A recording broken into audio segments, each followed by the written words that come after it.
मैं लगातार गरीबों की आवाज विधानसभा में उठाते आया हूँ। भाई बढ़िया।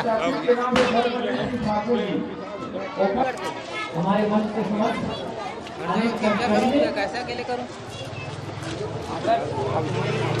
आदरणीय हमारे प्रत्याशी महोदय धर्मजीत भैया जिंदाबाद जिंदाबाद जिंदाबाद। जय श्री राम जय श्री राम। ये अच्छा तखतपुर बनाने के लिए आप मदद करिए।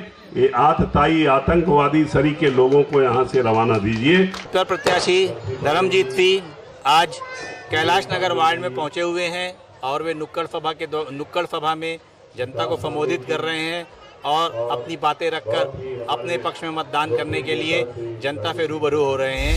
कुछ देर में हम उनसे बात करेंगे और उनसे जानेंगे कि वे किन मुद्दों के आधार पर तखतपुर की जनता को समझाने का प्रयास कर रहे हैं और अपने पक्ष में लेने का प्रयास कर रहे हैं।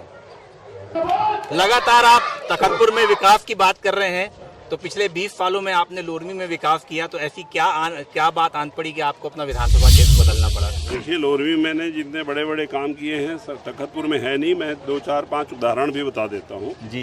लोरमी में जितना बढ़िया 50 बेडेड हॉस्पिटल मैंने बनवाया है, आप देख के आ जाइए। वहाँ सर्जरी होती है, गरीब लोगों का इलाज होता है। अगर तखतपुर में हो तो आप पता करके मुझे बता दीजिएगा। लोरमी में एक बहुत बड़ा मानस शेड बनवाया हूँ। यहाँ भी मानस का बहुत बड़ा सम्मेलन होता है, मैंने वहाँ 70 लाख का बनवाया है। यहाँ हो तो आप बता दीजिएगा।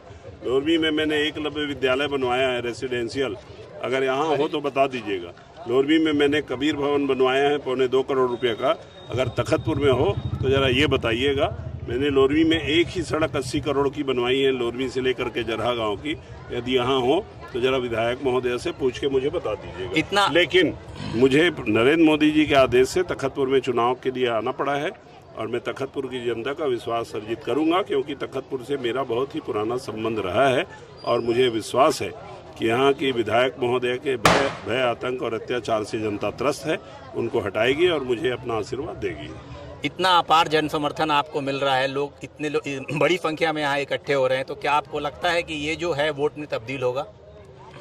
देखिए, मैं 6 चुनाव तो लड़ चुका हूँ, ये 7वीं बार विधानसभा का चुनाव लड़ने जा रहा हूँ और मैंने अपने 6 चुनावों के अनुभव और इस 7वें चुनाव के अनुभव के आधार पर ये कह सकता हूँ कि जितना बड़ा जन सैलाब इस चुनाव में मेरे पक्ष में उमड़ रहा है, जो लोगों का स्नेह और प्यार दिखाई दे रहा है, उत्साह दिखाई दे रहा है, उसमें मैं बहुत प्रचंड वोटों से ये चुनाव जीतने जा रहा हूँ और कांग्रेस की बुरी तरह से हार होने वाली है। दोनों पार्टियां जो है लगभग स्थानीय मुद्दे को छोड़कर घोषणा पत्र के आधार पर चुनाव लड़ रही है, तो ऐसा क्यों है? स्थानीय मुद्दे को दरकिनार क्यों कर दिया गया है? मैं तो स्थानीय मुद्दे पर ही लड़ रहा हूँ।